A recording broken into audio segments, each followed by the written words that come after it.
Olá para você, está começando mais um podcast Entrevistas DPE comigo, Beatriz Prio, e hoje nós vamos falar de um assunto que envolve todo o mês de novembro, que é o mês da conciliação, falar de mediação, de conciliação com o defensor público Carlos Fabrício Ratacheski, que está aqui com a gente já, e também com a Safira Souza, que está na gerência de pesquisa e extensão da Escola Superior da Defensoria Pública de Roraima, da SDEP, conversando com a gente um pouquinho sobre mediação e conciliação. Sejam muito bem-vindos e obrigado por ter aceitado o convite. Obrigado, é um prazer, Beatriz, participar de uma entrevista aqui na rádio, junto com a Safira. Uma satisfação muito grande. Obrigado. Vamos entender um pouquinho. A Safira também, né? Olá, Safira. Obrigada, Beatriz, pelo convite. É uma satisfação muito grande estar aqui hoje falando com você sobre esse tema que é muito importante para a Defensoria Pública, né, para o sistema de justiça, ainda mais na presença do Dr. Fabrício, que foi meu professor de processo civil. Tem algum tempinho já, Era né? boa aluna, viu? Era boa aluna. Tanto que está aqui ao seu lado agora, hein, doutor? E explicando um pouquinho para quem está nos acompanhando já, o que é, de fato, mediação e conciliação e qual a diferença, inclusive, de uma palavra para outra? Então, a mediação, a gente vai contextualizar no âmbito das demandas na área de família e sucessões. Então, a mediação, eu tenho, diferentemente da conciliação, a conciliação eu resolvo o processo. Então, as demandas de família, quando chegam na defensoria, depois eu vou abrir um pouquinho mais esse contexto das ações de família, a gente muitas vezes encaminha para um processo judicial. Então, ajuiza uma demanda judicial, a outra parte é citada e contesta a ação, vai para a audiência, e muitas vezes nós conseguimos na audiência fazer um acordo. E lá nós fazemos uma conciliação. Então a conciliação ela põe fim ao processo que se instalou a partir dessa ação iniciada na defensoria. A mediação ela já é mais aprofundada, porque veja, eu tenho a conciliação que resolve o processo judicial e que resulta numa sentença. E nem sempre aquela sentença, a experiência nos mostra isso claramente, nem sempre essa sentença resolve o problema das partes. Então, não é certeza ou segurança que aquele que combinou, que fez um acordo, que fez uma conciliação, que ele vai cumprir, ou que ela vai cumprir o que foi homologado por sentença. Isso vai gerar um novo processo, vai gerar uma execução, um cumprimento de sentença, e o conflito se estende. Diferentemente da mediação, a mediação eu procuro entender o motivo do conflito, a causa do conflito, porque muitas vezes uma demanda de família ela chega por uma questão de partilha de bens, por exemplo, que é necessária que seja realizada, mas essa partilha não se resolve por outras mágoas, por sentimentos, por desgastes do tempo do relacionamento, do rompimento. Então, na mediação, a gente aprofunda um pouco mais com um viés inclusive de atendimento psicológico, de assistência social, para resolver e pacificar o problema daquela família. Eu não estou focando unicamente no processo, eu estou focando no conflito para a solução e harmonização da família. Então, veja, é um processo muito vantajoso, né? E a gente tem procurado estimular e realizar sempre que possível. Inclusive nesse mês, né, que a gente fala muito sobre esse tema, sobre esse assunto a nível nacional mesmo, qual a importância realmente de uma campanha como essa que reúne principalmente para a Defensoria, que tanto faz esse trabalho? É fundamental, porque, veja, ontem mesmo nós fizemos um diálogo na sala de espera, na recepção, né, Safira? Isso, lá na nossa unidade civil foi feito um diálogo na sala de espera muito proveitoso. Nós tínhamos em torno de 120 assistidos acompanhando, e foi como o nome diz do programa, diálogo. A gente procurou conversar com os assistidos, trazendo dúvidas. Depois a Safira vai explicar um pouquinho mais.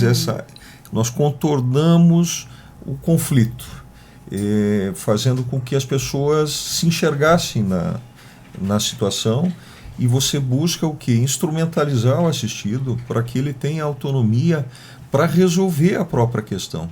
Quer dizer, se ele tiver consciência da autonomia que ele tem em relação ao próprio conflito, ele não precisa, entre aspas, terceirizar isso para o outro, para que o judiciário, por exemplo, a partir de uma sentença, resolva a demanda dele. Ele pode, sim, a partir de mecanismos e de técnicas, resolver esse conflito de uma forma muito mais efetiva e ter uma pacificação da relação familiar. Porque quando eu falo de relação familiar, é preciso olhar que é o pai, a mãe, tem crianças envolvidas, você tem toda uma série de interesses e de relações, de situações que, por vezes, se não resolvidas, não esclarecidas, elas resultam em conflitos. Então, é fundamental primeiro, a conscientização da importância da mediação a partir da educação em direitos. E é o papel da Escola Superior da Defensoria. Aí entra o papel da Safira também. Aí entra o papel que a gente tem uma satisfação muito grande de fazer através da Escola Superior da Defensoria, que quando o doutor Leno instituiu como uma política da Defensoria Pública de Roraima, a gente aprimorar a nossa educação em direitos e levar para as pessoas, nós percebemos a importância disso para as pessoas acessarem a justiça de uma forma mais cidadã. Elas procuram hoje, a nossa defensoria, elas procuram os meios judiciais para resolver algum conflito de qualquer natureza com conhecimento do direito dela e da obrigação. Porque a gente tem uma responsabilidade muito grande quando vai fazer educação em direitos, né, doutor? Ontem isso ficou muito claro para todo mundo lá, na unidade civil, que todo mundo tem os seus direitos, mas junto com os seus direitos, elas também carregam obrigações e deveres. E essa educação em direito, quando a gente leva para a população, a gente leva num formato que as pessoas consigam enxergar a realidade delas, no que a gente está levando para elas, mas elas consigam enxergar também a responsabilidade delas. Então, surte um efeito muito bom nas pessoas. Inclusive, dessa experiência que você teve ontem, já fiquei sabendo aqui nos bastidores que foi realmente ali muito envolvente, né, com o público que estava ali, com os assistidos da defensoria. A Safira interpretou uma pessoa, né, numa atriz. Virou atriz lá durante. Como é que foi a dinâmica de fato, né, para fazer com que as pessoas ali entendessem o que é mediação, conciliação e buscar pela paz, né, pela justiça, pela paz? Eu vou dar o meu relato de atriz Safira do momento e o doutor vai falar da parte jurídica daquele momento artístico. Ele propôs uma dinâmica que foi muito interessante para os assistidos, porque quando nós começamos, eles estavam esperando uma palestra, né? E aí ele chamou a gente para fazer essa dinâmica e foi interessante. Eu estava representando uma mãe que estava pleiteando alimentos. E o Ramon, outro servidor nosso aqui na defensoria, era o pai que não estava pagando alimentos. Se negando mesmo. Se negando a pagar alimentos e falando que o valor que ele pagava de alimentos, que é uma coisa corriqueira que a gente percebe, não estava sendo usado para as crianças. Ele estava pagando um valor que a mãe estava ficando com aquele dinheiro e não estava comprando as coisas da criança. E aí ele fez uma dinâmica que a gente tentou puxar o braço do outro e resolver aquilo numa briga. A gente estava brigando em casa e resolvendo aquilo. Fisicamente, quem ganhou a briga foi o Ramon. Então, na cabeça dele, quem ganhou a briga, ganhou a situação. Mas, juridicamente, como que aquilo ficaria? Então, depois que a gente fez esse mini teatro lá, o doutor foi explicar toda a situação jurídica daquele conflito e de como as pessoas poderiam lidar com eles através da defensoria. E aí foi muito interessante, porque as pessoas entenderam muito bem, se identificaram e começaram a trazer as situações delas para enxergar como aqueles conflitos que elas já tinham poderiam ser resolvidos através da justiça com a Defensoria Pública. E de uma forma sem entrar com esse processo que tanto se tende a não dar a entrada, né, doutor, para facilitar a vida das pessoas. E veja, trazendo também o nosso CAM como exemplo, né? Foi. Que é o Centro de Atendimento Multidisciplinar, que conta com psicólogo e assistente social, que inclusive é um serviço que a gente precisa ampliar, sabe, na defensoria, justamente para focar nessa resolução dos conflitos por mediação. É muito importante.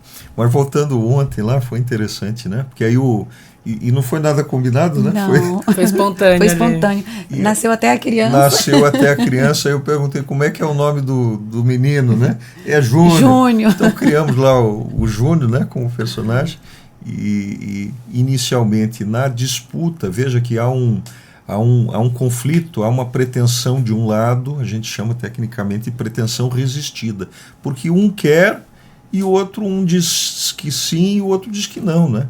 Então há uma pretensão e há uma resistência. E aí, quando você não tem um instrumento de resolução, quem vai vencer? E ali ficou claro no nosso teatrinho ali, né? Quem vai vencer pela força, pela violência, pela dominação em qualquer tipo de situação. Então, quer dizer, falei, gente, então nós vimos aqui que o pai venceu, né? Aí eu só olhava para as mães inconformadas com aquela... Todas as mulheres lá balançavam a cabeça, como situação, assim? Né? Se colocaram imediatamente na situação. E aí nós entramos. É por isso que existe, por isso que os senhores estão aqui hoje, trazendo conflitos para que a gente possa resolver. E se as partes não têm condição, obviamente que não pode haver violência. E aí você vai entrar pela defensoria para buscar uma resolução justa. Aí todo mundo quer justiça, né? Porque as pessoas chegam e querem justiça. Todo mundo fala em justiça, né? Eu quero justiça, eu quero justiça. Quer dizer, a resolução é o quê? Outorgar a quem tem direito, né? E veja, se é a mãe, se é o pai, é a mãe, se é o pai, olhando para as crianças, porque a criança não tem como se defender, né? E muitas vezes é a criança que mais sofre nessas relações, a mãe que recebe um ônus muito pesado. Até nós destacamos ontem lá, é comum, sabe, infelizmente, por falta de conscientização, e por isso a importância da gente estar falando aqui, né? Educação e direitos mesmo. O pai chega na audiência e fala assim, eu ajudo com tanto por mês, né? Eu ajudo, quer dizer... E aí eu interrompo na hora, né? Falo assim, olha, o senhor me dá licença dizer, o senhor não está ajudando, não. Porque, na verdade, o senhor está cumprindo com uma obrigação de pai.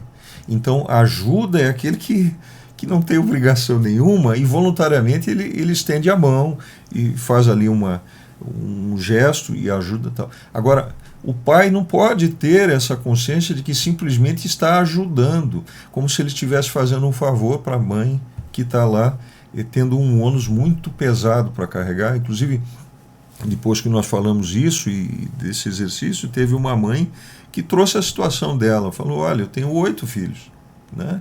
Tenho 8 filhos. Perguntei, como é que a senhora faz quando não recebe a pensão? Aí ela começa a contar, né? Não, doutor, eu tenho que me virar, né?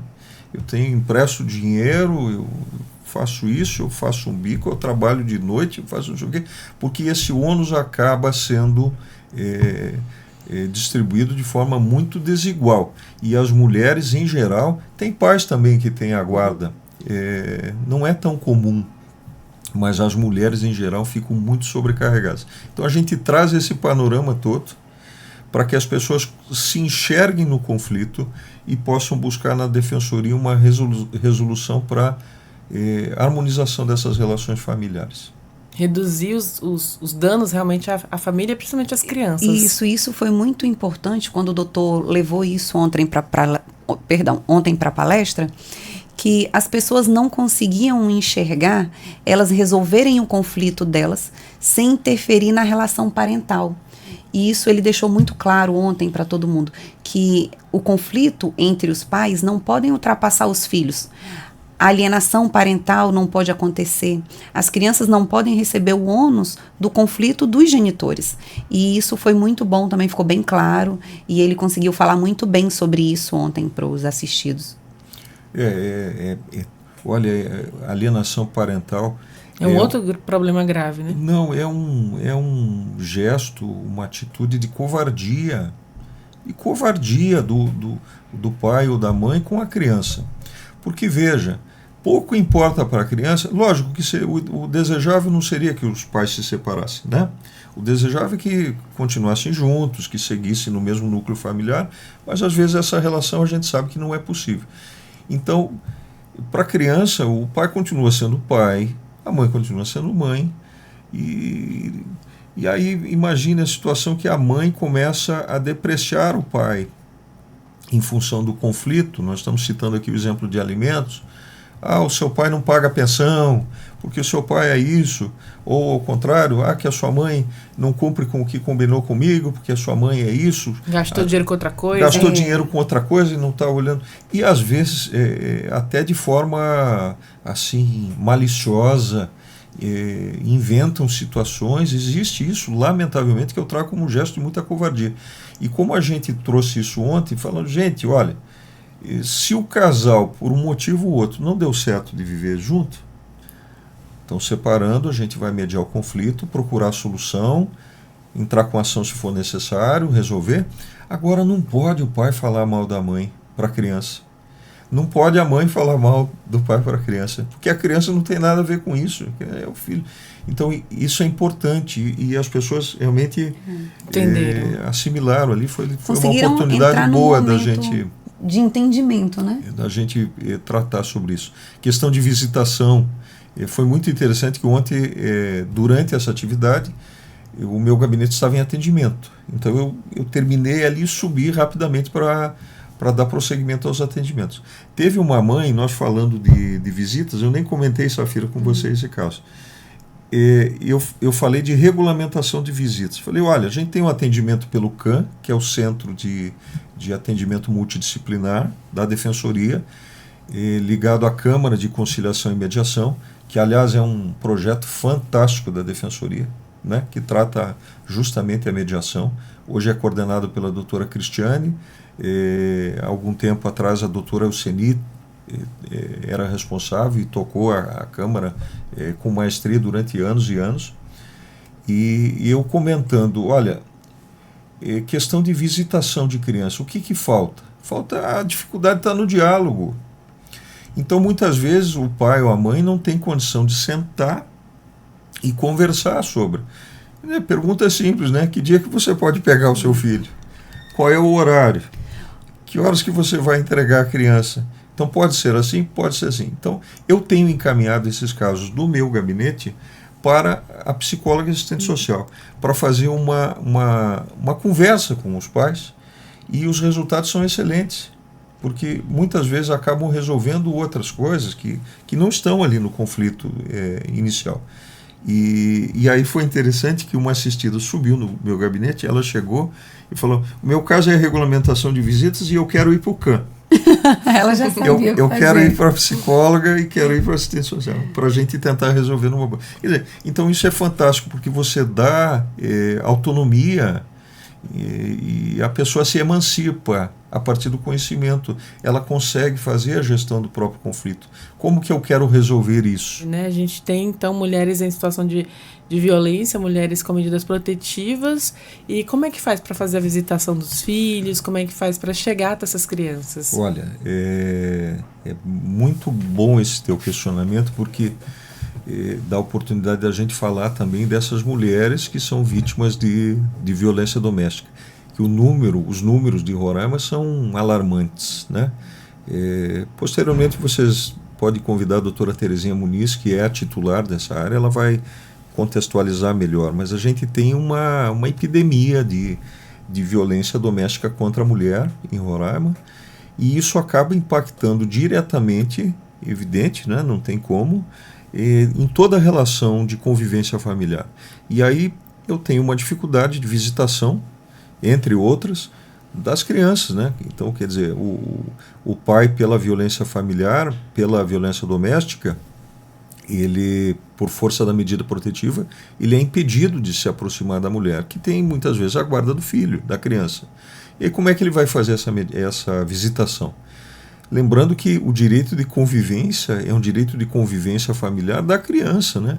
A criança tem direito de conviver com o pai, tem direito de conviver com a mãe, de forma harmoniosa. Então, a gente procura estender isso para a família extensa. E muitas vezes fazer uma ponte por uma tia, um irmão maior de idade, a avó paterna. Então, muitas vezes a avó paterna vai buscar na casa da genitora, leva para a visitação e devolve. Quer dizer, então isso possibilita que o pai continue convivendo com a criança e não gera prejuízo para a criança propriamente. Então, lá na violência doméstica, o foco justamente é de proteger a mulher, né, para que ela não continue a ser vítima dessas agressões. É muito importante esse trabalho. E na vara de família, na atuação de família dos defensores da família, nós temos um olhar para resolver essas outras questões que são periféricas e são muito importantes também. E a gente cita, então, aqui o caso de visitação. Mas, além da visitação dos alimentos também que foram citados, quais são as outras demandas que a Defensoria atende nessa área da família, de conciliação e mediação? Olha, Beatriz, tem um leque de demandas. Então, eu posso enumerar, assim, Safira me ajude, mas você vê lá, alimentos, que é o carro-chefe. O carro-chefe. Até porque em torno dos alimentos, depois a gente pode falar um pouquinho mais, você tem revisional de alimentos, seja para aumentar a pensão, seja para diminuir, seja para exonerar. Você tem as execuções de alimentos, quer dizer, a parte é condenada a pagar alimentos e não paga, né? Então, aí as contestações em torno das próprias demandas de alimentos, é importante dizer porque o número é muito grande de atendimentos. E as pessoas que são citadas nos processos, a parte requerida no processo, ela vai para a audiência e tem prazo para apresentar a defesa, para fazer a contestação. E vai fazer a contestação por meio de um defensor público. Então nós somos 10 defensores públicos, né, para atender a capital inteira. E aí você tem, em um processo, 2 defensores atuando, um pela parte autora e um pelo requerido. Né? Então é muito comum, vara de família, por dia nós temos 16, 18 audiências. Dessas 16 ou 18, 15 são da defensoria, ou às vezes eu já fiz toda a pauta, audiências todas com o defensor público. Às vezes tem um advogado particular no outro polo, mas a parte é sendo assistida pela defensoria. Então a abrangência da defensoria na vara de família é muito grande, né? As demandas, então veja, alimentos é o carro-chefe, né? Eu havia comentado. Em torno de alimentos você tem uma série de demandas que decorrem, né? A revisão de alimentos, a revisional de alimentos, né? A exoneração de alimentos, né? Então eu entro com uma revisional para aumentar a pensão ou para diminuir a pensão. Ou, veja, eu pago pensão para a criança, daí atingiu a maioridade e passou no concurso público. Aí eu não preciso mais pagar a pensão porque ele não é mais meu dependente econômico. Aí o que eu vou fazer? Eu vou entrar com uma ação de exoneração para cessar esses descontos dos alimentos, essa obrigação de pagar alimentos. E alimentos é uma demanda que ela é muito dinâmica, decorre das necessidades de uma pessoa. Então você vai pedir pensão de alimentos, a gente fala alimentos, não é só alimentação, né? Alimentos envolve todas as necessidades de uma criança, de um adolescente, ou até da mulher, no caso de alimentos ali transitórios. Tem os gravídicos, né? Os gravídicos também, exatamente. E são todas as necessidades, não é somente alimentação, é lazer, é saúde, é transporte, a educação. Então, tudo isso está compreendido na expressão alimentos. E como é que o juiz vai fixar essa obrigação? Quanto que o pai... Eu estou falando do pai, normalmente é o pai que paga, porque normalmente a guarda está com a mãe. Quanto que ele vai ser obrigado a pagar de alimentos? Quer dizer, depende das necessidades da criança, de um lado, e de outro lado, das possibilidades desse pai. Quer dizer, as necessidades da criança são presumidas, inclusive, porque criança, a gente sabe, precisa de tudo, né? Enfim, e quanto que ganha o pai? Ele pode pagar para atender essas necessidades, lembrando que a obrigação de alimentos é dos pais. Então não é somente do pai, é da mãe também, proporcionalmente às forças de cada um. Então imagine que o pai ganha 1.000, só um exemplo, e a mãe ganha 2.000, ou o contrário. Quer dizer, então um vai arcar com 1/3 das necessidades, e outro vai arcar com 2/3. Então é de acordo com as possibilidades, com as forças de cada um. E a gente procura fazer esse equilíbrio o tempo todo. E a dinâmica da vida vai alterando isso, né? A criança que tem boa saúde hoje, amanhã, infelizmente, pode ter um problema de saúde que demande um tratamento especializado, medicamento, e os custos se elevam, as necessidades passam a ser muito maiores. Aí eu tenho que buscar uma revisão desses alimentos para compatibilizar, sempre procurando equilibrar essa balança. Necessidades de um lado e possibilidades de quem paga de outro. O senhor tem até os dados, né? Mas a Safira quer complementar? Não, eu ia falar que essa situação que o doutor trouxe aqui, ela é muito importante para as pessoas terem a consciência do trabalho que a Defensoria vem fazendo.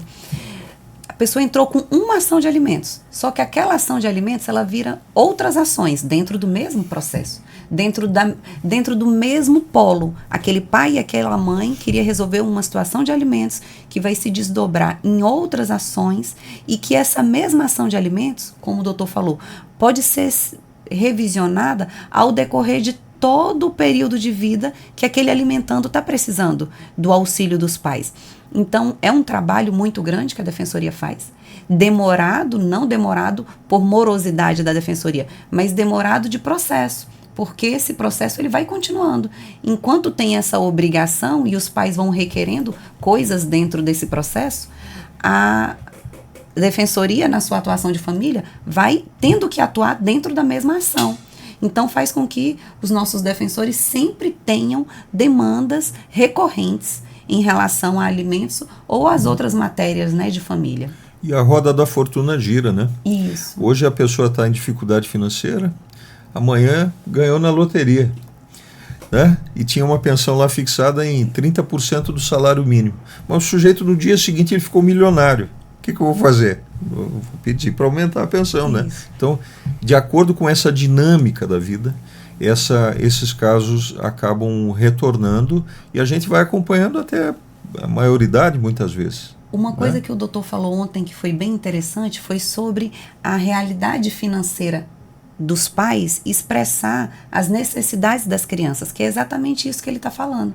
Uma pessoa que pagava, por exemplo, R$500, vou dar um exemplo de um valor, que pagava R$500 para uma criança e ganhou na loteria, esses pais vão ter situações financeiras para expressar diferentemente do que aqueles que pagavam só R$500.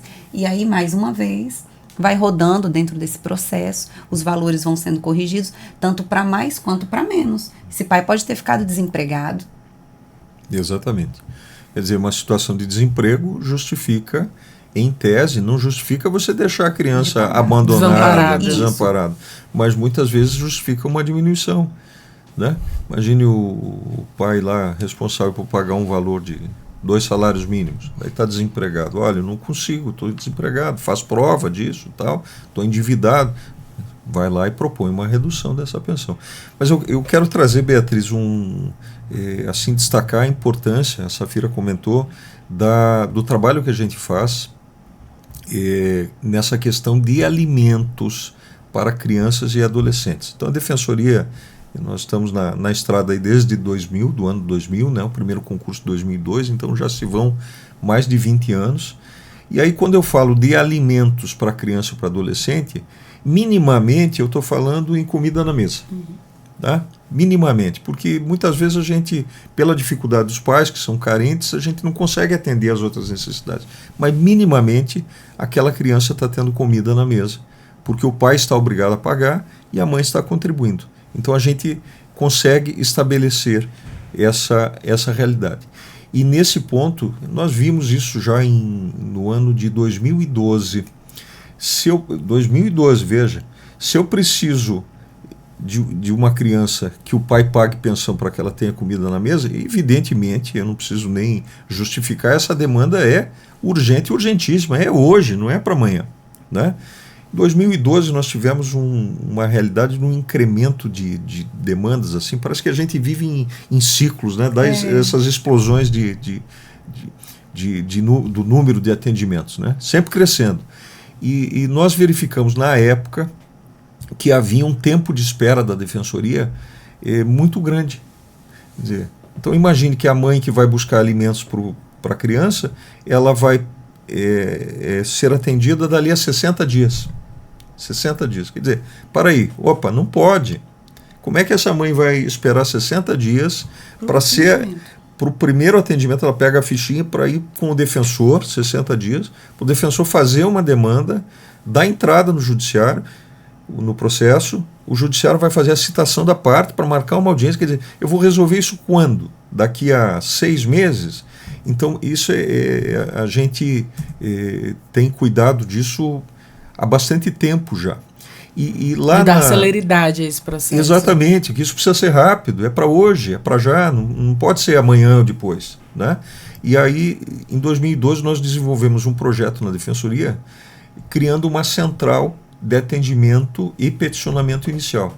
Quer dizer, olha, o que nós vamos fazer? Vamos fazer um super gabinete com mais servidores, com treinamento, com qualificação técnica para isso, e essas mães que estão na fila buscando alimentos, elas vão sair da fila e vão direto para atendimento nesse gabinete. Elas não vão ficar concorrendo na fila com outras demandas, com divórcio, com dissolução de união estável, com inventário, com interdição.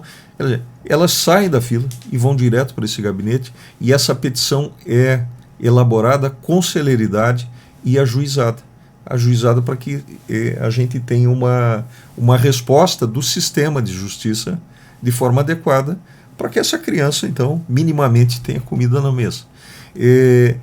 Olha, a gente, olhando assim de uma visão macro desse processo que a Defensoria construiu ao longo dos anos, a gente conseguiu atender isso. Esses objetivos foram atendidos. Hoje, essa CAP, Central de Atendimento e Peticionamento Inicial, CAP, ela se desdobrou em 8 CAPs. Então, o que eu tenho com isso? Eu tenho uma porta de entrada da Defensoria mais alargada. Veja, o assistido precisa ter acesso ao atendimento. Eu não posso ter uma portinha fechada que todo mundo quer passar. Eu tenho que ter uma porta ampla. E essas CAPs fazem esse atendimento e dão entrada nessas demandas com celeridade. Eu tenho a CAP da sede, eu tenho uma CAP no Cantá, porque as pessoas têm dificuldade de vir. O Cantá é termo judiciário da comarca de Boa Vista. Então os processos do Cantá tramitam aqui. O sujeito mora no interior lá, ele tem despesa para vir aqui, tem dificuldade, vai ser atendido lá. Eu tenho uma CAP na Assembleia Legislativa do Estado, que inclusive tem um movimento muito grande, um atendimento super importante. Uma CAP no NPJ da Estácio, uma CAP na Câmara de Conciliação, uma CAP especializada da mulher. Veja, a mulher vítima de violência, ela precisa de alimentos, né? O que a gente faz? Faz a medida protetiva na CAP especializada e já faz a solicitação de alimentos. E faz a ação de alimentos. Eu tenho uma CAP, a Waimiri Atuari, que é super interessante o trabalho. Eu não vou me aprofundar, depois você convida a doutora Euseni Diogo para falar para vocês dessa experiência espetacular lá na Waimiri Atuari. Que é numa região indígena. E exatamente, para você dar acesso, você dá dignidade, você instrumentaliza o povo a buscar soluções das próprias demandas. Então, é fantástico mesmo. E a CAP especializada da infância e juventude. Então, veja, são 10 defensores, mas eu tenho essas portas abertas, recebendo gente o tempo todo para propor essas demandas. E isso tem resultado, olha, pasmem, eu fiz audiência semana retrasada, um processo com 10 dias. 10 dias eu tive audiência. Né? Às vezes a gente conta isso, as pessoas não têm dificuldade de acreditar. É preciso ressalvar também, né, reconhecer a celeridade do Poder Judiciário, das varas de família, trabalham com rapidez porque entendem essa necessidade, dos promotores de justiça que atuam nas varas de família. Então há um comprometimento para que você consiga entregar essa resolução. E aí desdobra, né? As execuções de alimentos, a gente pode falar um pouquinho. Eu achei interessante isso que você falou, porque às vezes a pessoa chega realmente nessa ânsia, nesse desejo de resolver amanhã, porque é uma urgência, é uma necessidade da família, precisa colocar comida na mesa.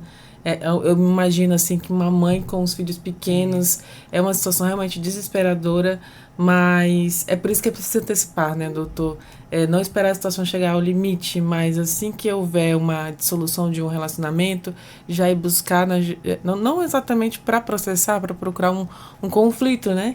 Mas para deixar as coisas já muito alinhadas, porque você citou aí várias pessoas que estão envolvidas nesse processo, defensor público, a promotoria, o Tribunal de Justiça, enfim, todo mundo se envolve num único processo para garantir com que aquela criança Está na lei, né? Precisa seguir a legislação também. E aí eu queria que você orientasse a população, inclusive, a buscar isso, né? Em especial as mulheres, visto que, como o senhor está contando aqui, são as principais pessoas que buscam, as assistidas da Defensoria, já que a maioria retém a guarda das crianças. Explica um pouquinho para a gente sobre a importância de buscar logo esse seu direito. É fundamental, porque não precisa ser uma demanda. Se tiver um bom relacionamento com o pai, homologa um acordo, a gente resolve isso rapidamente. Então a Defensoria tem unidades descentralizadas, essas portas abertas, como eu falei. Então basta que procure a Defensoria para atendimento, e se tiver a possibilidade de um diálogo, muito melhor. Resolve alimentos, resolve regulamentação das visitas, né? Se tiver que resolver o divórcio, já resolve o divórcio também. Resolve divórcio, resolve partilha de bens. Então todo esse aparato aí que tem uma convivência familiar mais harmoniosa. No caso, facilita em relação ao sucesso da mediação. Com toda certeza. E a paz no núcleo familiar, né? Porque se não deu certo, ontem a gente falava isso, né, Safira? Lá O doutor a gente teve uma reunião semana passada e ele falou uma frase que me fez refletir bastante sobre isso, que quando a família procura a Defensoria para judicializar uma ação, é porque já deu errado. Então, a constituição familiar já deu algum problema. Então você procura a justiça para solucionar o problema que já foi ocasionado dentro daquela família, que já está frágil, que já está precisando de auxílio. Então você prolongar isso faz com que às vezes você não retome os laços familiares, que é o que a gente vê como mais importante na vara da família, né? E aí, se você rompe esses laços, você colocou muito bem. Você está afastando o quê? Muitas vezes a convivência da criança com a família ampliada, com o pai, com a mãe, com a avó paterna. Veja como é bom, né? Uma criança que teve a oportunidade de crescer no seio de uma família ampliada, né?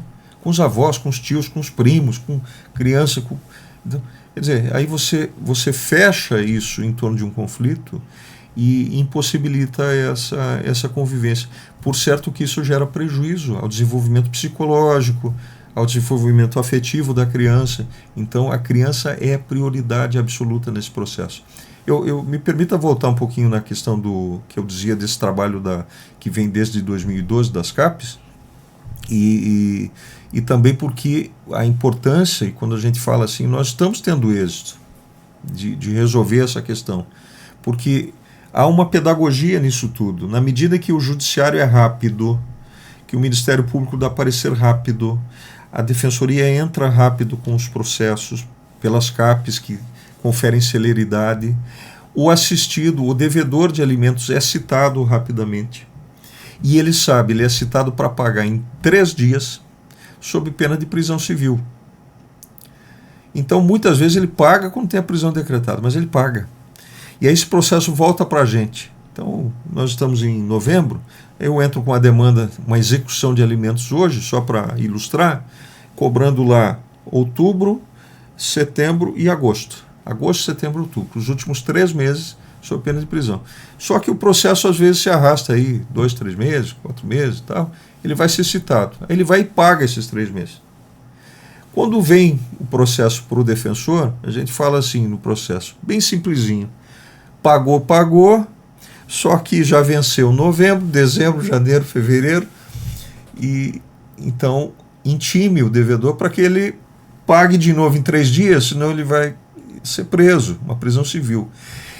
E essa velocidade, perceba, faz com que o pai, o devedor, seja a mãe, muitas vezes, excepcionalmente, entenda que não vale a pena deixar de pagar a pensão. É melhor, a pessoa se convence, é melhor eu pagar em dia. Paga em dia, porque evita... Eu falo para os assistidos, porque às vezes eles vêm lá fazer justificativa. Doutor, eu fui citado para pagar em 3 dias, mas eu estou doente. Às vezes acontece. Olha, eu fiz uma cirurgia, eu não tenho condição de trabalho, aí justifica, aí não vai prender. Ele não vai prender o cara se ele não pode pagar. Agora,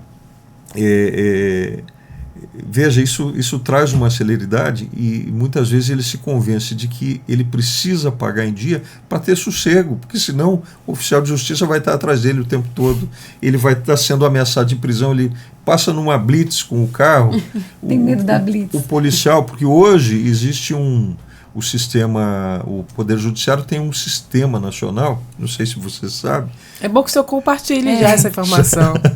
Chamado Banco Nacional de Medidas de Prisão, BNMP, Banco Nacional de Medidas de Prisão.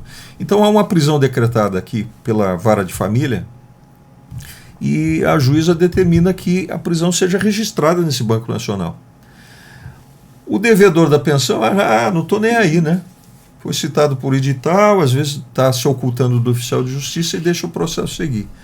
Quando ele está lá, quando ele menos esperar, ele está passando numa blitz e o policial pede o documento do carro dele, a carteira de habilitação, ele fala assim, opa, tem um mandado de prisão aqui expedido para o senhor me acompanhe, por favor. Pode já encostar o carro aqui. É e preso. Essa blitz pode ser lá em Manaus. Pode ser no Brasil inteiro. Uma execução de alimentos daqui, ele pode estar em qualquer lugar do Brasil, pode estar lá no outro extremo, no Rio Grande do Sul, vai ser preso.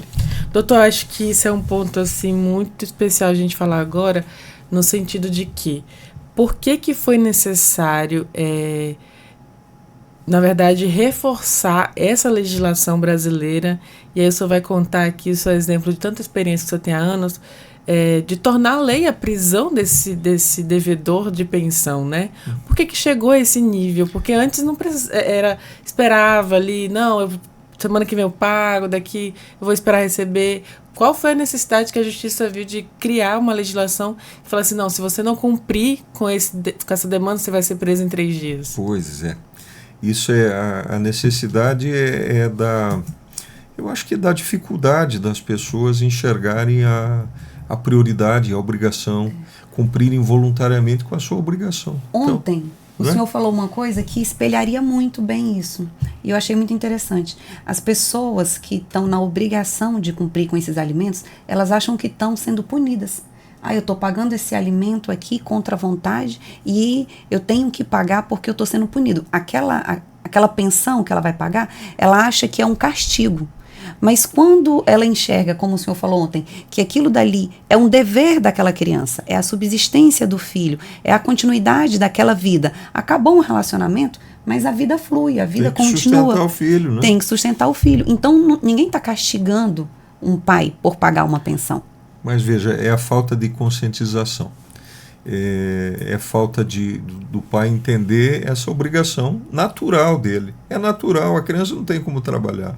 A criança não tem como, a criança é vulnerável, a criança não tem condição de autossustento. Então, veja que hoje em dia, na nossa legislação, o único motivo legal de prisão civil no Brasil é por falta de pagamento de pensão de alimentos. Então, é uma medida extremamente grave, porque eu estou restringindo a liberdade de uma pessoa, que a liberdade é um valor supremo da nossa Constituição. Eu estou restringindo a liberdade, você vai ser preso. Agora, por que eu preciso fazer isso?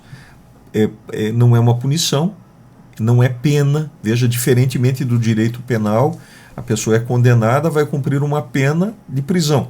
Isso é pena. A prisão civil é uma medida para forçar o devedor a pagar a pensão. Fala assim, olha, pague porque senão você vai ser preso. É para demovê-lo da intenção de continuar postergando, de continuar inadimplente. Então, isso é para atuar com força, para fazer com que ele pague. Poxa, é interessantíssimo, né? E pode ser carente, o que for e tal, não tem... O dinheiro aparece. Quando aparece um mandado de prisão... O dinheiro aparece porque... Mágica. Porque aí infelizmente, muitas vezes o devedor não está preocupado com a criança, com o filho, com a filha, mas ele está preocupado em ele não ir preso, né? Ele fala, poxa, eu vou lá para Punk, vou ficar recolhido, como é que é isso? Não, peraí, fulano me empresta um dinheiro aqui, o outro me empresta ali,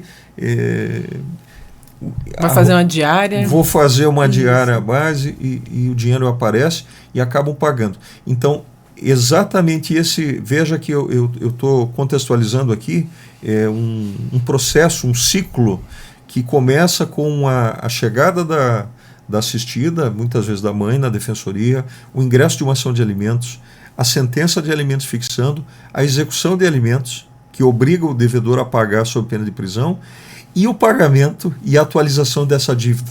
Então a gente vai girando essa roda com celeridade, e isso tem trazido um resultado muito bom.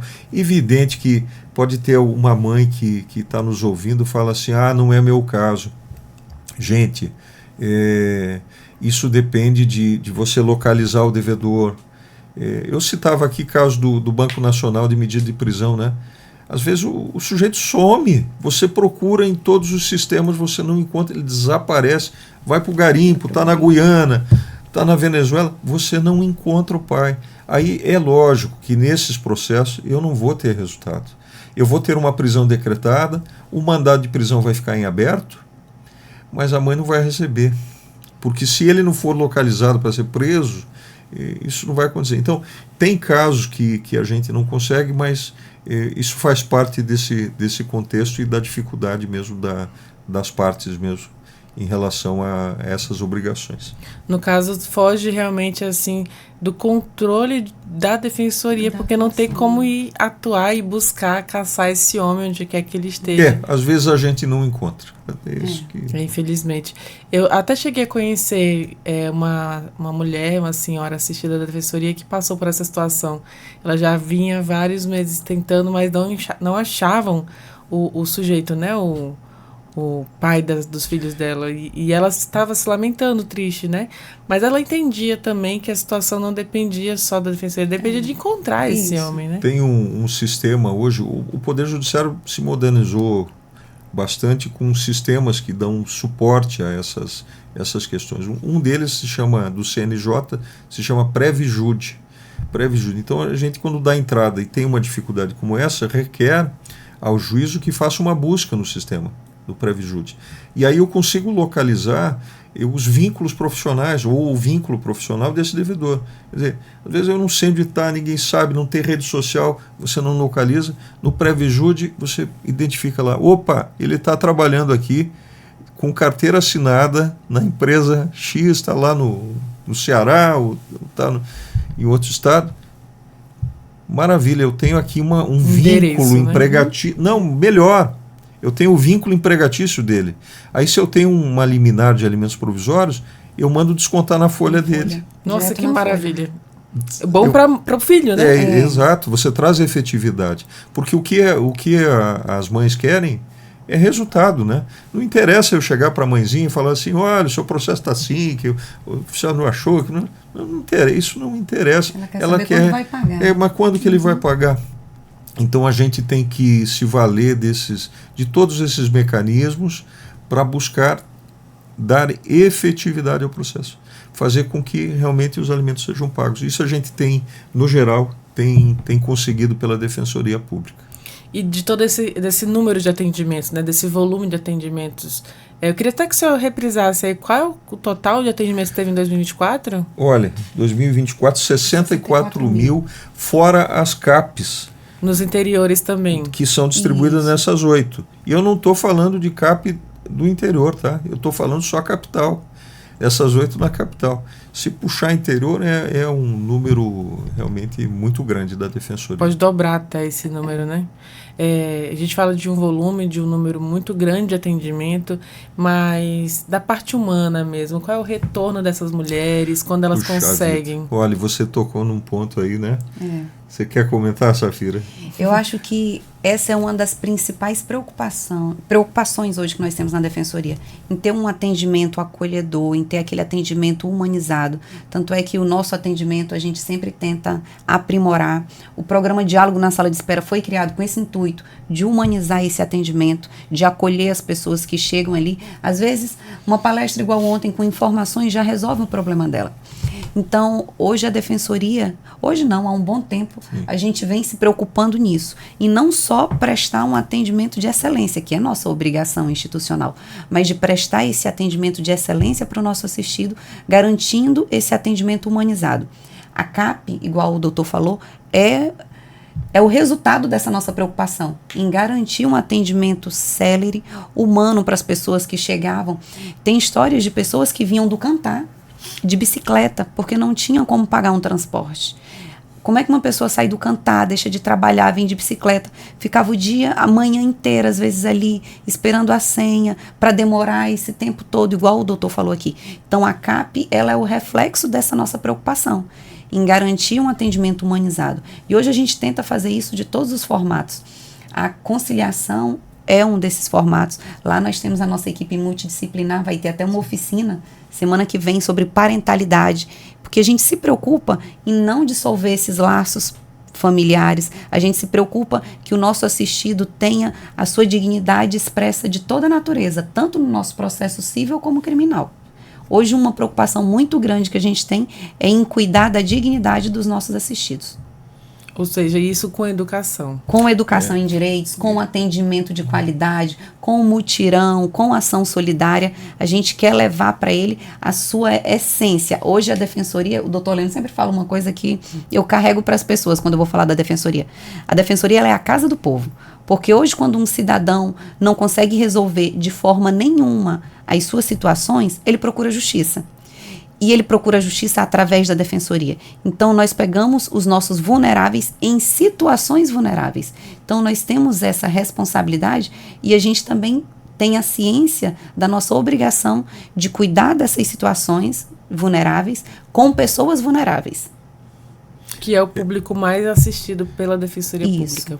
Essa humanização, a Safira falou muito bem, é um traço, porque a justiça, de uma forma geral, o sistema de justiça, ele é muito formal, né? Ele é muito formal. Muitas palavras técnicas. Muita técnica. Muita né? teoria. Muita teoria. Esses trajes assim que a gente tem de usar por dever do ofício, porque você vai fazer uma audiência, você tem que estar trajado adequadamente, está lá regulamentado isso. Né? O juiz, o promotor, então há uma formalidade muito grande disso tudo. E o que a gente tem que fazer? A gente tem que ter simplicidade. Ontem mesmo eu fui fazer a fala lá, eu fui de camiseta, né? Quer dizer, você está atendendo a pessoa que vem muito simples, você não precisa, você tem que cumprimentar a pessoa, você tem que olhar nos olhos, perguntar como ela está, como é que o senhor está, como é que a senhora está. Quer dizer, isso é humanidade, é gente. Não é processo. Não é processo. A gente está cuidando de gente. Então, eu acho que é isso. É simplicidade. Você pegar esse juridiquês, você decifrar isso. Você fala, não, peraí, vamos resolver. É assim, assado. E você traz isso, as pessoas se sentem acolhidas. Eu acho que isso é muito importante. Se o caso que o assistido está trazendo de uma forma muito simples precisa virar um processo muito complexo, aí você passa nesse juridiquês e faz de acordo com a técnica da entrada na ação. Agora, o que ele precisa mesmo ali naquele momento é acolhimento. Muitas vezes precisa ser ouvido. As pessoas querem chegar, não é assim, senhor, isso não interessa. Deixa o assistido falar, ele precisa ser ouvido. Se ele está chegando na defensoria, quantas portas ele pode ter encontrado? Fechadas. Portas fechadas. E a Defensoria tem esse traço. E eu vou dizer, viu, destaque nacional nossa Defensoria. Essa característica de portas abertas. Nós não temos filtro para atender ninguém. O assistido chega, ele vai ser atendido. Então isso é uma característica, traço, né? Nossa, que a gente se orgulha muito de ver essa Defensoria, o que ela se tornou ao longo desses anos. E isso que o doutor falou é muito importante, porque nossas portas estão abertas e nós estamos onde tem poder judiciário. Hoje a gente se orgulha muito de ter aqui no estado de Roraima todas as comarcas possuem defensoria. Então, se qualquer pessoa em qualquer local do estado precisar da defensoria, se ela precisar judicializar qualquer ação, a defensoria vai estar nesse local. Então, onde tem comarca, tem defensoria. E está realmente em todas as regiões do estado. E desenvolvendo realmente, além com a educação, com acesso, a facilidade, a democratização do acesso à justiça, aos seus direitos enquanto cidadão. Nesse caso em específico da conciliação e da mediação, você acredita que isso fortalece também a cultura do diálogo, a cultura da conversa, da conciliação, que é isso que a gente está falando aqui? Exatamente. Isso é muito bom, né? Porque, veja, se eu resolvo na defensoria, muitas vezes eu não preciso do processo judicial, né? Então, imagine as partes que chegam, eu citei o exemplo da regulamentação de visitas. Aí o casal chega na defensoria e está com uma dificuldade, a dificuldade de diálogo, muitas vezes. E a gente consegue facilitar esse diálogo de forma humanizada, olhando para a criança e buscando uma solução. A solução aparece muitas vezes pelas partes, né? As partes trazem a solução, a gente facilita isso. E aí, se está resolvido, faz um acordo, muitas vezes não precisa do processo judicial. Doutor, a gente vai dar entrada na ação. Não, vocês estão bem, vão cumprir, então façam uma tentativa, experimente esse modelo aí durante 3 meses. Se não der certo, retorne aqui no gabinete. Está resolvido. Essas pessoas não precisam de uma sentença, elas precisam de resolver o problema. Né? Então, isso é muito gratificante. Eu sou um entusiasta aí, apaixonado pela área de família, de uma forma geral. Pelo seu exercício, né? Eu gosto bastante da sua profissão. Mas assim, eu não queria finalizar essa entrevista sem dar as ferramentas a essas pessoas, né? Esses assistidos que talvez ainda não sejam assistidos à defensoria, mas se identificaram em algum momento da entrevista como alguém que possa ser, né? Como é que faz para chegar até a defensoria? Por exemplo, a gente testou a situação dos alimentos para mulheres grávidas, né? Pode pedir, pode em que momento da gestação? Como é que faz realmente para chegar a essa situação? Os alimentos gravídicos, é interessante que ele é uma criação legislativa um pouco diferente, a construção do direito da grávida, da mulher gestante, receber os alimentos. Normalmente o que eu tenho, uma obrigação alimentar decorrente de um vínculo de parentesco. Então eu tenho uma certidão de nascimento com o pai, a mãe lá, o pai no registro, né? E aí eu vou processar esse pai para cobrar alimentos por conta de um vínculo de parentesco. Ele é pai e a certidão comprova. Os alimentos gravídicos, por disposição legal expressa, eu tenho de ter apenas indícios de paternidade, porque ela está grávida. Ela está grávida. Não é? A mulher está gestante. Quer dizer, como é que cadê a certidão? Não tem, não nasceu. Não tem exame de DNA. Cadê a prova que é meu? Não tem prova, até porque não pode expor a criança a risco, né, de fazer uma coleta de DNA, do cordão umbilical, de tal. Então, eu trabalho simplesmente com indícios de paternidade. E esses indícios de paternidade são suficientes para que, liminarmente, o juízo fixe alimentos provisórios. Então, o investigado ele vai ser citado já com a obrigação de pagar alimentos provisórios. Alimentos para quê? Para custear o enxoval da criança, para custear exames, vitaminas que ela vai ter que tomar por causa exames, medicamentos que a gestante precisa. Mas peraí, se a criança nasce, depois como é que fica? Aquele valor que foi fixado para a gestante, ele passa a ser de direito da criança. E às vezes isso se resolve na própria demanda de alimentos gravídicos, com um acordo com o nascimento fazer o DNA. A gente tem feito isso e, felizmente, hoje o Tribunal de Justiça custeia esses exames de DNA. Né? Os nossos assistidos, isso é bem importante, que é um exame caro, né? É um exame caro e o Tribunal custeia isso pela gratuidade da Justiça. Né? Quer dizer, eu não posso limitar o acesso à Justiça porque a pessoa não tem condição de pagar a conta. E aí o exame de DNA esclarece. E o Tribunal de Justiça tem custeado esses exames. Então, esclarece essa dúvida, registra e segue a vida. Mais uma situação positiva, né, para as famílias. E basta procurar alguma dessas portas CAP da Defensoria. Tem muitas portas abertas.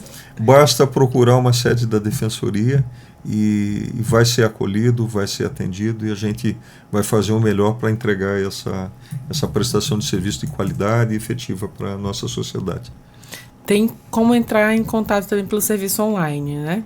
Tem, nós temos nosso atendimento online, tem o nosso atendimento de plantão e tem todas as nossas unidades, tanto civil quanto criminal. Uma coisa que eu sempre gosto de falar quando eu vou em alguma outra unidade da Defensoria é, por exemplo, na nossa unidade civil, as demandas de lá são de natureza civil, mas às vezes um assistido nosso tem uma demanda de natureza criminal, ele não vai ter como marcar o atendimento dele no criminal lá no civil. Mas lá ele vai conseguir informações do nosso WhatsApp, do nosso plantão, para ele entrar em contato com essa outra unidade para poder fazer um atendimento.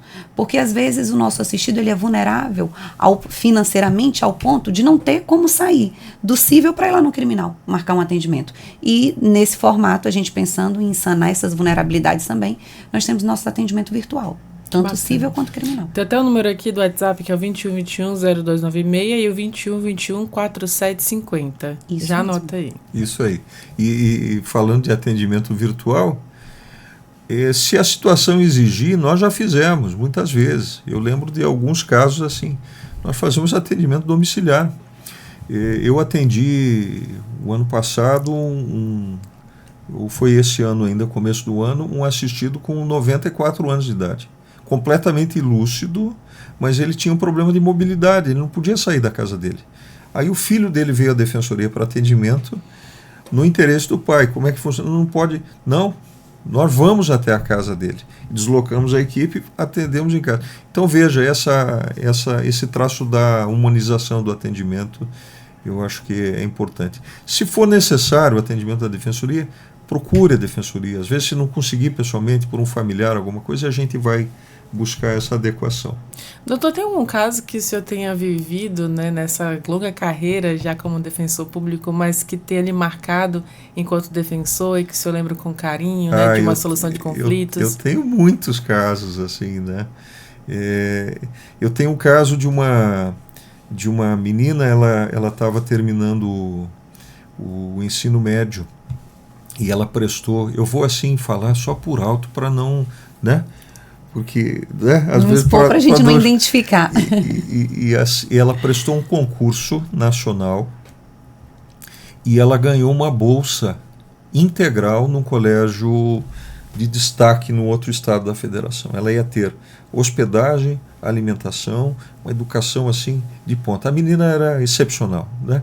Ela foi a primeira colocada no Brasil inteiro. Os pais separados. Quando ela foi fazer, a mãe foi fazer a matrícula nesse programa,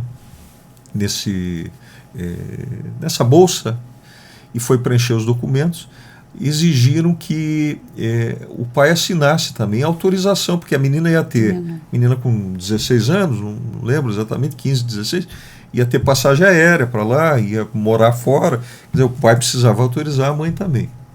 A mãe autorizou, disse, não, eu estou separado dele. Não, mas então é um concurso nacional, e se a senhora não me trouxer isso até amanhã, depois da manhã, a gente vai dar aqui a vaga para o segundo classificado, para a segunda classificada. E aí essa mãe chega na Defensoria Pública, né? O que eu faço? Meu Deus do céu. Bom, aí a gente entra com uma medida de guarda, com pedido liminar, explicando essa situação toda, e o juiz sensivelmente acolheu o pedido, o promotor deu parecer favorável, e concedeu a guarda unilateral para a mãe. E deu um termo de guarda, expede o termo de guarda, a mãe chega lá aos 47 do segundo tempo e junta o termo de guarda unilateral, assina. A minha assinatura é suficiente agora. A menina vai para essa instituição de ensino, e esse processo foi acompanhado durante 3 semestres. Ali o juízo foi sábio de não acelerar o processo. E, periodicamente, nós pedimos o pai foi citado depois, né? E contestou e tal. E nós pedimos os boletins da menina.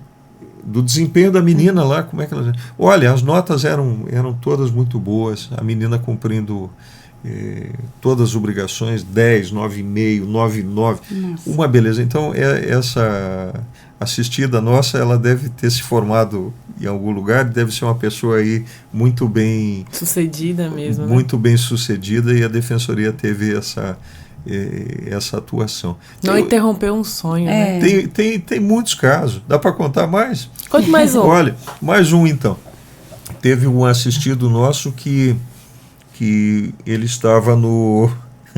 Esse foi engraçado, né? Porque chega assim, a urgência aparece, é para hoje, não é para amanhã. Então você já está fazendo tudo o que você está fazendo. Que já é urgente. Que já o movimento já tal, e daqui a pouco chega um caso como esse, você fala, nossa, então para tudo aí, segure aqui, deixa eu ver o que eu posso resolver. Bom, ele foi contemplado num programa da Minha Casa Minha Vida.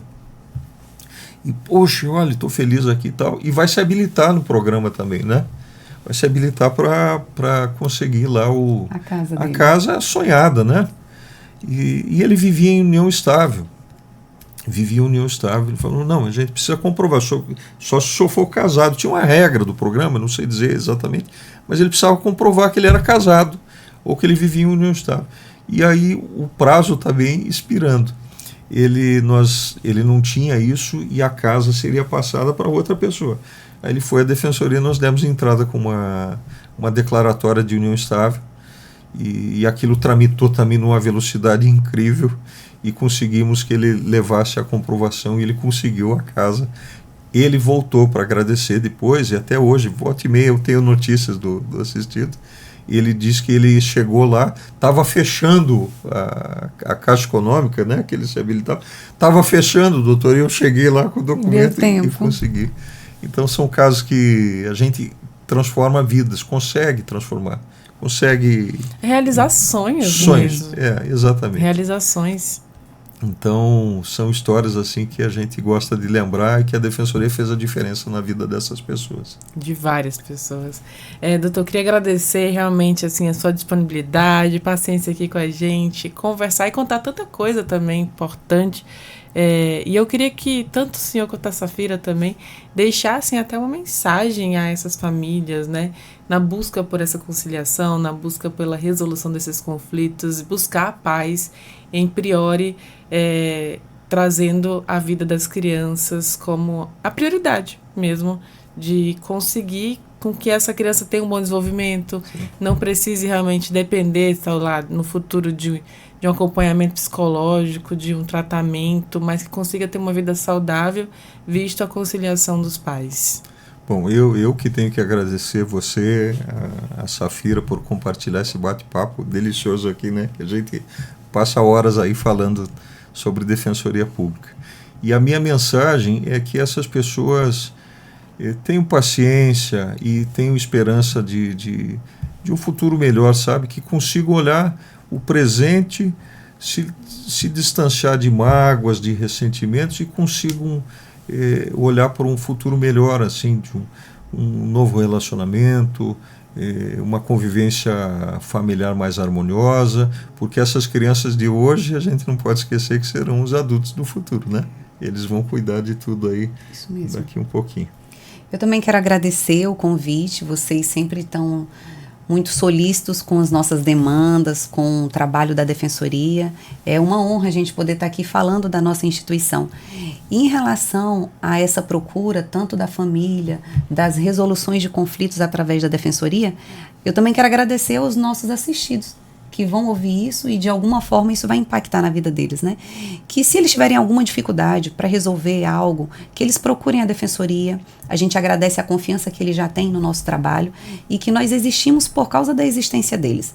Então, qualquer conflito, a gente está aqui para mediar, para conciliar. Se não der para mediar ou conciliar, nós estaremos aqui para orientar da melhor forma para a resolução do conflito, mas que eles nos procurem antes de chegar a essa situação do conflito. A mediação e a conciliação sempre vai ser a melhor alternativa, ainda mais quando se tratar de família, que o vínculo é o que existe de mais importante. Então é isso, vínculo para sempre, né, também? Mais uma vez, muito obrigada. Parabéns, doutor, pelo trabalho desenvolvido mesmo, a dedicação, assim como da Safira. Eu posso fazer só mais uma ressalva que eu estava esquecendo. É preciso olhar para os servidores da Defensoria, né? Olha, eu tenho no meu gabinete, eu tenho um assessor jurídico, os defensores da família têm, e uma chefe de gabinete e uma estagiária. Nossa equipe, então, é de 4 pessoas. E veja, a gente não conseguiria fazer 10% disso tudo que eu estou falando, não fosse essa equipe maravilhosa que a gente tem na Defensoria. Então, eu aproveito para agradecer também e elogiar e reconhecer o papel desses colegas aí de trabalho que se dedicam muito, né, Safira? É verdade. Os nossos servidores são o motivo da Defensoria dar certo, né? A nossa atividade fim acontece porque o gabinete trabalha bem, a atividade fim existe porque o administrativo dá suporte para a gente trabalhar bem, o nosso TI, a escola com qualificação dos servidores. Então, essa engrenagem está rodando bem. Exatamente, é uma equipe. São todos colegas de trabalho muito dedicados. Eu vejo assim, todo mundo muito apaixonado pelo serviço de prestar uma assistência humana mesmo às pessoas e garantir, como o defensor já falou algumas vezes, a paz, né? A convivência boa e realmente assim um futuro para essas pessoas. Doutor, mais uma vez, parabéns. Obrigado. Parabéns a Safira também. Obrigado. Enfim, Sucesso. As portas estão abertas, viu? Quando quiser voltar, você volta. Volto mesmo, obrigado. Então é isso, mais uma vez obrigada, parabéns. E assim a gente vai encerrando mais um podcast, esse bate-papo riquíssimo aqui com o defensor Carlos Fabrício Ratachés, que é a Safira Souza aqui da SDEP, da Escola da Defensoria. Prazer realmente conversar com vocês. Mas para você que está nos ouvindo, quiser ouvir essa entrevista novamente depois, pode acessar os canais oficiais da Defensoria Pública de Roraima, no Deezer, no Spotify, no YouTube. Qualquer dúvida, digita @defensoriarr. Muito obrigada pela sua companhia e eu te espero no nosso próximo encontro. Tchau, tchau.